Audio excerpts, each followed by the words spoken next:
আসসালামু আলাইকুম রহমতুল্লাহ। HSC 26 batch আগামীকাল থেকে আপনাদের পরীক্ষা শুরু। তো আপনাদের যেমন ভয় কাজ করতেছে, আমারও ভয় কাজ করতেছে, প্রতিটা টিচারের ভয় কাজ করতেছে প্রশ্ন কেমন হবে না হবে। অনেক বছর পর, প্রায় 7 বছর পর ফুল সিলেবাসের উপর পরীক্ষা। সো খুব স্বাভাবিক এই জিনিসটা কাজ করা। তবে ট্রাস্ট মি, কালকে পরীক্ষা দিলেই দেখবেন প্রশ্ন সহজ হবে ইনশাআল্লাহ। অ্যান্ড দেখবেন হচ্ছে গিয়ে আপনার ভয়টা 50% গন। কারণ এরপরে যখন হচ্ছে ইংলিশটা দিবেন তখন দেখবেন আরো 100% গন। তখন চিন্তা করবেন হচ্ছে গিয়ে পিসিএমবির সিলেবাস নিয়ে, বা যারা অন্য ব্যাকগ্রাউন্ডের আছেন অ্যাকাউন্টিং এর সিলেবাস নিয়ে, যে এটার কি হবে না হবে, তখন চিন্তা আলাদা। বাট এই যে ইনিশিয়াল যে ভয়টা, এই ভয়টা দেখবেন কালকে আপনার 50% চলে গেছে। ভাইয়া, বাংলা পরীক্ষার জন্য কিছু কথা বলবো, যেহেতু আমি আমার লাইফে কখনো বাংলা পরীক্ষায় A+ মিস হয়নি আমার। তো ওই সাপেক্ষে আমি আপনাকে কিছু কথা বলবো।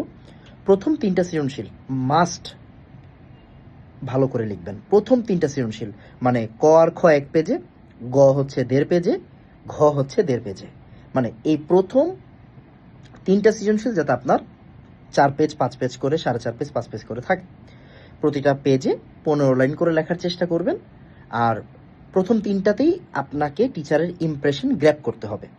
তো আপনি যখন প্রথম 3টা সৃজনশীলে ইমপ্রেশন গ্র্যাব করে ফেলবেন, এরপরের কোশ্চেনগুলো আপনি ছোট করে ফেলবেন।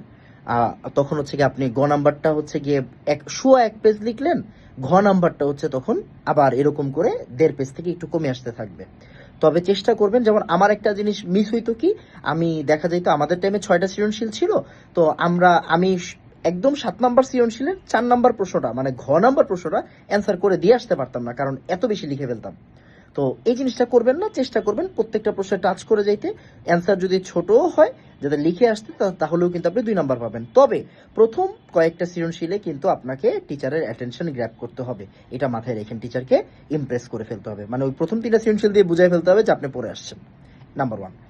কেন এই কথাটা বলছি? কারণ বাংলা ফার্স্ট পেপার পরীক্ষার এমসিকিউতে দেখবেন কিছু আজে বাজে এমসিকিউ আজীবন তারা দিবে। একটা কবিতার লাইন দিয়ে বলবে কি এটা তারা কি বুঝাইছে। বিশ্বাস করেন, আপনিও যেমন জানেন না কি বুঝাইছে, ওই টিচারও জানে না কি বুঝাইছে। বাট বুঝায়, কিছু একটা বুঝায়, যেটা আমার সাথে টিচারের মিলবে না বা আপনার সাথে টিচারের মিলবে না। তো ওই ধরনের কিছু প্রশ্ন থাকেই। আপনারা এসএসসি দিচ্ছেন, জিএসসি দিচ্ছেন, আপনারা আরো ভালো জানেন। তো এই জন্য কি করতে হয়, সিকিউতে মার্কটা নিশ্চিত করতে হয় যে ওইখানে যদি আমার নাম্বার 3 4 ছুটেও যায়, 5 ছুটেও যায়, আমি যাতে সিকিউ দিয়ে কভার করে A+টা পেতে পারি।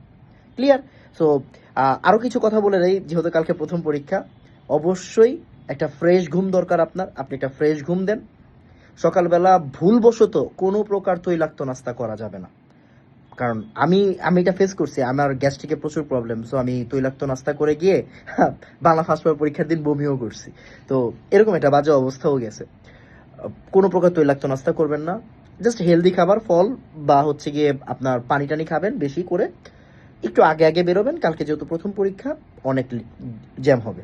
আপনার সাথে যদি আঙ্কেল যায় বা আন্টি যায়, যেই যাক না কেন, তাকে অবশ্যই তাদের থেকে দোয়া নিয়ে যাবেন। অ্যান্ড বলবেন এক্সাম শেষে ঠিক কোন জায়গাটায় তারা যাতে দাঁড়াইলে আপনি যাতে তাদেরকে খুঁজে পান।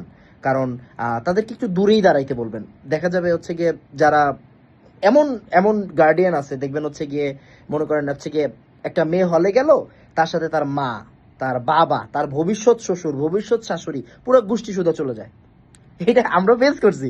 ঠিক আছে, নেগেটিভলি নিয়েন না, যাইতেই পারে। একটা ইন্টার পরীক্ষা, বোর্ড পরীক্ষা প্রথম দিন, তো সবাই মিলে যায়, এতে কি হয়, পুরোটা রাস্তা জ্যাম হয়ে যায়। তো আঙ্কেল আন্টি যাদের বয়স একটু বেশি, তারা কিন্তু এই গরমে দাঁড়াতে খুবই কষ্ট হবে। তো তাদেরকে আগে থেকে একটা সেফ জায়গা, একটু দূরের একটা জায়গা দেখাবেন, যে ওই জায়গাতে তোমরা দাঁড়ায়ও, আমি পরীক্ষা শেষে এই জায়গায় এসে পড়বো। যে তাতে কি হবে, তাদের কষ্টটা একটু কম হবে। আর আপনি অবশ্যই একদম টেনশনলেসভাবে পরীক্ষা দিবেন।